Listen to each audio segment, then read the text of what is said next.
This game, we got DJ playing position 4, Tiny. Now, this is not a hero that I played a lot, but I'm very interested to know how it's being played. DJ doesn't play a lot of pub games, but this is one of the few games that he did play, and it seems like he does very well. He's also playing against his teammate, Ice Ice Ice Enigma.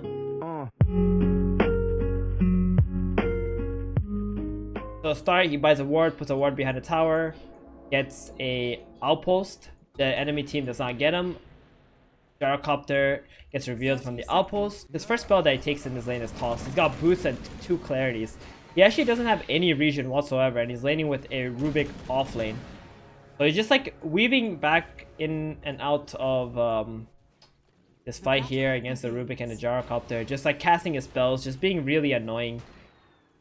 If the enemy ever starts running away, that's the time that he runs into the fight. And look at that, just like that, just by like casting a few spells and just weaving in and out of the fight, he somehow manages to get a kill on the Oracle.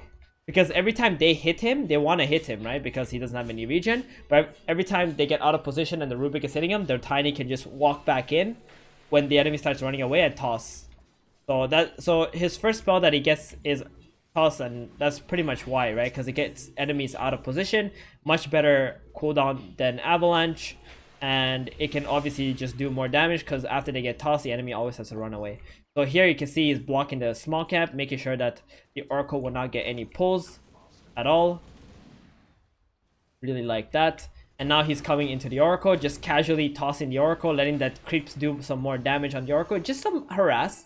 He's got 2 clarity, so he can use that. And we can see here, he actually uses Courier to bring himself some tangles with the first gold that he got after the bounty runes. So this way, like in the early levels, you don't really need to go boots tangles. You can just go boosting clarity, so you always have spells that you can keep casting non-stop. And we can see here, like, he's just annoying the Oracle as much as he can. He's not letting the he's not actually going for the Gyrocopter here, because he knows if he walks into a Gyro, he can get both of the ranged heroes to hit him. So it doesn't do that. 2 minutes. Let's see if he goes to block the camp again. He actually finds a courier, so he decides to go and kill the courier.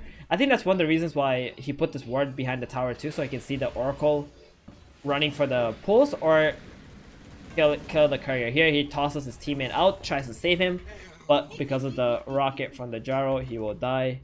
The Rubik. And now he's got another clarity running again. And he just keeps running back and forth within this area, just being really annoying and making sure the enemy Oracle doesn't get any pulls off whatsoever. And if there's a courier that comes by, he'll get that courier. So he's like making it very hard for the Oracle to lane. At the same time, he's giving this Rubik like a 1v1 situation. Now, let's not forget that bottom lane is not a really easy lane to win, especially if your support is a Rubik. Here he blocks the camp, so the 3-minute double stack on the small camp does not happen by the Oracle. And now that he's got Avalanche, we'll see what he will do from here on out. Gets rocketed again. They keep harassing him, but you know, his tangles are out. Asks for a tangle from his offlaner, so he can stay a little bit more healthy. Now the enemy has pulled the big camp. He tries to stop it, but does not actually... Oh, only a range creep gets pulled. So he's like, alright, whatever. It's not a big deal. 4 minutes, power runes are about to come. Here he finds the Oracle a little bit out of position, but because the Rubik got fortunes ended and then the Oracle started running away, he just abandons that idea. Now he's going for the power rune. So his thoughts are very simple, right? Up until now, he's always checking the pulls, making sure that it doesn't get pulled off, and he's always blocking it. He checks bottom power rune at 4 minutes, doesn't find a rune, gets a ward and a windlace off the courier to plant another ward on the bottom rune area. Sees that his Rubik is getting got on, goes to help, finds the Oracle, just casts 2 spells on him. He always sees, like, whenever there are heroes getting hit by the creeps, he's casting spells on them so that the creeps will spend more time doing damage to those heroes that are being tanked by the creeps. Now he pulls a big camp himself. So earlier he couldn't do this big camp pull because the wave wasn't really pushed out. The Jara was the one pushing out the waves, or else I think he would have went for the big camp pulls himself. And because there was 2 range heroes, they kept stopping him, right? So now 5 minutes he goes for the rune, and we can see like DJ is always controlling the runes non-stop. And his first item he gets is Tranquil Boot, so he can move around the map easier. He's not even yet level 3, but it feels like he's done a lot for this bottom lane, especially being able to secure the runes for the Templar Assassin and get the bounty runes for his team. And he also got the first blood and another kill on that Oracle bot lane. So now he goes around mid lane, sees there's no opportunity to kill the mid laner, goes back mid, casts a combo here. Shadow Shaman, unfortunately for him, was already down here, kills him, and the Rubik will live. After now that he's alive, he TP's bottom again, brings some of Rubik's items. So he's always thinking about like how to play in the enemy jungle and just be as annoying as he possibly can. He skills his avalanche up because the avalanche into toss combo can do a double damage from the avalanche, and then he dies again. So this is not a very good tempo situation for DJ, but this is what we're always looking for, is how they will come back from these situations. These professional players, when you know you have a bad situation where in a minute you kind of die twice. Like normally a lot of pop players at this point will just kind of tilt, but you know DJ, he's a pro. He ain't gonna tilt. He's chill. He buys a sentry, checks for wards in the bottom lane so that his ganks can connect better, and then running into the woods. Once again, another power rune. I can see that every 2 minutes he's always checking this bottom rune non-stop. He has not missed a single situation where for an opportunity to get a rune. Because if he gets an invis or something, right, that's also a kill for him. It's like it could easily be a free kill. So now the bounty hunter has connected with DJ here, finds a ward. So now the enemy team is probably blind map. Look what he's doing with the illusion. He left one illusion here and he brought his real tiny with another illusion. So it looks like it's just two illusions running around the map, right? Which is very smart. Because this Shadow Shaman is probably not thinking anything of this, because he probably thinks it's an illusion here. Now there's a fight being engaged on bottom. Rubik is level 6, got Rocket Barrage. Here comes DJ, but the Fate's Edict on the gyrocopter stops the engagement altogether. And now they're just 3v3, chilling bottom. Again, he's always thinking about how to use his toss to like split up the fight, or you know, make enemies out of position. There he makes a Shadow Shaman out of position, tosses to his teammate. Now he's got another stun and a toss again, catches another person really easy. Both supports are killed. Now as a tiny and DJ, especially as a support, like he's always focusing other support heroes in the early game because he knows how easy they are to kill. Here he finds a Shadow Shaman again. So his last 3 kills were on 2 Shadow Shamans and 1 Oracle. He's always trying to see like how he can do that. And here we also see another kill where he goes around, picks up his items, and then notices that his TA found a Oracle and just steals the kill here. Those last 4 kills were all on supports. Buys the tome, TPs to bottom shrine.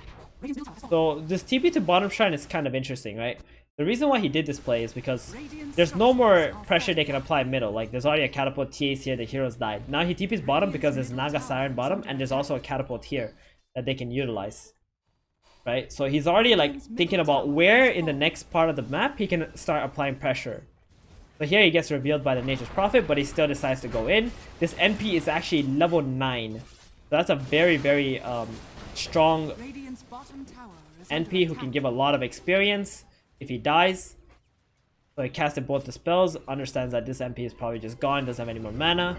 Now he uses his tome, and look at his scale build, he actually goes for the level 3 avalanche and tossed, buying more clarities in the shop. Like this game, I felt like he's always like buying clarities, and early game just getting movement speed items and things like that. And the only support items he bought this game was like 2 sentries, just so that he can ensure whatever lane he's moving to doesn't have any vision and he's not spotted, right? So you put a sentry here, and I think you put a sentry here too. I don't know if that was a bounty hunter. And he's always controlling the bottom power rune because he's laning around the bottom area anyway. So 12 minutes, let's see if he goes for another rune here. Tries to scout that out. He sees that there's a rune bottom, takes the invis. He cleared mid because TA was already jungling. He's always making sure as well like the lanes are pushed out and getting farm wherever he can. Like those waves middle when TA is farming, that's the time, that's when like you're building up closer to your blink dagger. Sees Enigma top lane, rotates top. Can't actually do anything to the Enigma. He's got a Bear Smasher and Dominator. Like he's so tanky, this Enigma right now. So he couldn't really find any kills with this. So he's okay with that. His teammates are applying a lot of pressure on the map and farming a lot, and he's just seeing where he can connect to like help out his teammates. And he's always like, this is very familiar to like how Abed plays. I mean, they were they were teammates, right? Like, I feel like DJ and Evan, whenever I watch them play, they're always around the mid lane and they're always pushing this lane out. Even if they're support or core, like, their focus is always to make sure that the mid lane is pushed out. So now he's just pushing the lane out, and then he sees an Oracle walking in, gets the free kill, and you can see how powerful Tiny is when you have that level 4 avalanche. It's so much damage. And now he's got now he's already level 8 on his own. So his last like 5 kill participations have all been on like supports. Realizes that Bounty Hunter is getting gone on top, thinks about going there, but can't really do it. Stays around the mid lane, and we can see like the last 3 minutes, he's pretty much just sitting middle and just shoving the lane out.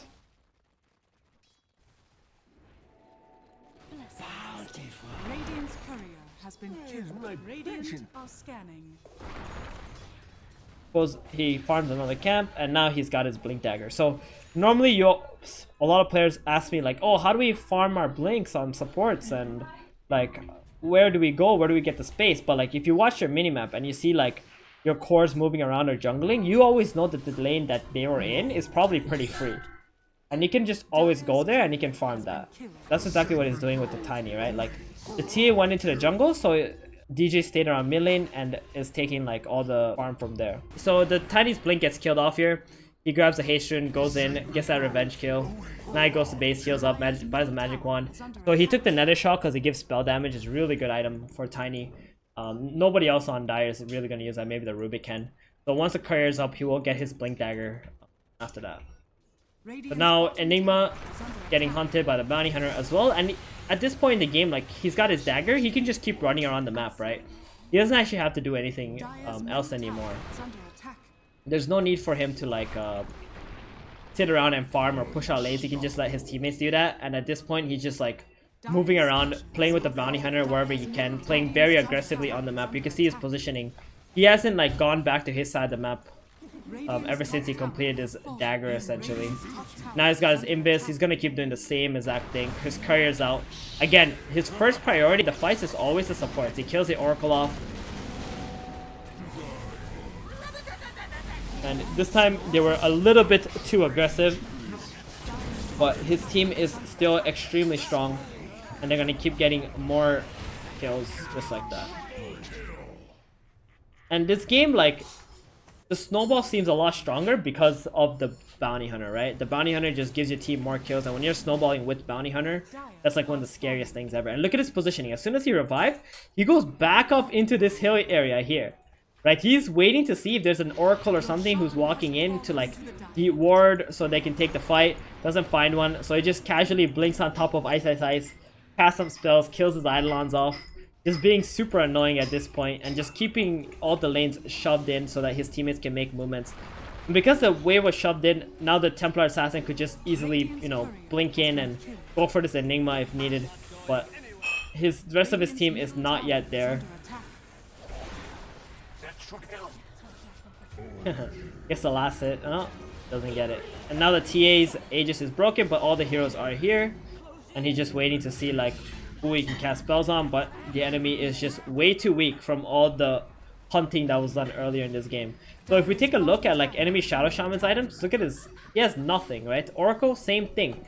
Like both these guys are one-shottable by like DJ's Tiny in this game, and that's because throughout the early and the mid game, these supports lost way too much, got killed way too many times, lost way too much gold, and they didn't have enough time on the map to like do anything because of like all that pressure that was applied from a position 4.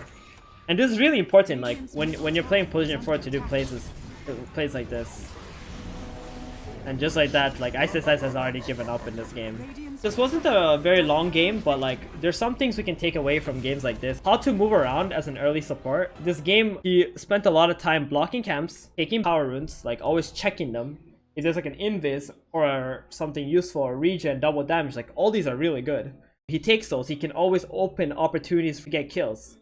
And then was always playing around the mid and the bottom area. It's a lot like how GH played, one of the replays we watched with GH. And most of the position 4 players, they always do plays like that, where they're always rotating between 2 lanes and making sure that they get power rune. So every time you get a power rune, that's also a reason for you to look at the other lane and see if there's a kill opportunity there, or an opportunity to make them very low so you can give the advantage for your core player to win the lane, right? Sometimes you don't have to kill the enemy, you can just give your core an advantage so that the enemy core can't, you know, stay in the lane and right click and, you know, get assets and such. Apart from that, the other thing that we learned is like when the TA went to jungle or started moving around, DJ just took over the mid lane and just stayed there, make sure nobody can push the mid lane out. He always pushed his lane into the enemy, and he kept farming the small camps a lot like a mid player, and then he finishes dagger really quickly after that. I think it was a very clean game from Dire in general. Radiant had a lot of tough times, but I think the reason for that was because this Tiny just kept killing the Oracle and the Shadow Shaman non-stop in the early game. It helped a lot that they won their lanes. But the fact that these two guys couldn't have a game meant that this super farmed like Enigma and Nature's Prophet couldn't really do anything either, because their supports were completely worthless. And that's the power of like a good support and what they can do against opponents like this.